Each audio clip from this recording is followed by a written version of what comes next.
16th March. இன்றைக்கி ஏசப்பா நம்மளை பார்த்து என்ன சொல்கிறாங்கன்னா, கடன். உன் தேவனாகிய கர்த்தர் உனக்கு சொன்னபடி உன்னை ஆசீர்வதிப்பதினால் நீ அநேக ஜாதிகளுக்கு கடன் கொடுப்பாய், நீயோ கடன் வாங்குவதில்லைன்னு உபாகமம் 15:6 சொல்லப்பட்டிருக்கு. பைபிளில் நிறைய ஆசீர்வாதத்தை குறித்து ஏசப்பா சொல்லியிருக்காங்க. அந்த ஆசீர்வாதத்தில் ஒரு ஆசீர்வாதம் தான் கடன். ஏசப்பா என்ன சொல்லியிருக்காங்கன்னா, நீ நிறைய பேருக்கு கடன் கொடுப்ப, ஆனால் நீ கடன் வாங்க மாட்ட அப்படின்னு ஏசப்பா சொல்லியிருக்காங்க.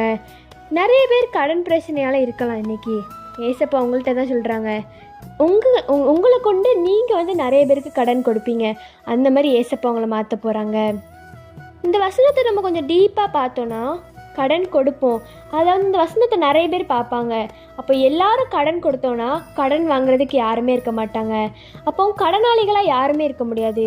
இந்த வசனத்தில் அதுதான் சொல்லப்படுது. இன்றைக்கி நம்ம ஏசப்பாட என்ன கேட்கணுன்னா, ஏசப்பா நீங்கள் சொன்ன மாதிரி நான் ஆசீர்வதித்ததுக்கு நன்றி ஏசப்பா. நான் நிறைய ஜாதிகளுக்கு நான் கடன் கொடுக்கணும், நான் கடன் வாங்காமல் இருக்க உதவி செய்யுங்க ஏசப்பான்னு கேளுங்க. ஏசப்பா உங்களுக்கு ஹெல்ப் பண்ணி உங்களுக்கு பெரிய ஜாதியை ஏசப்பா ஆக்குவாங்க.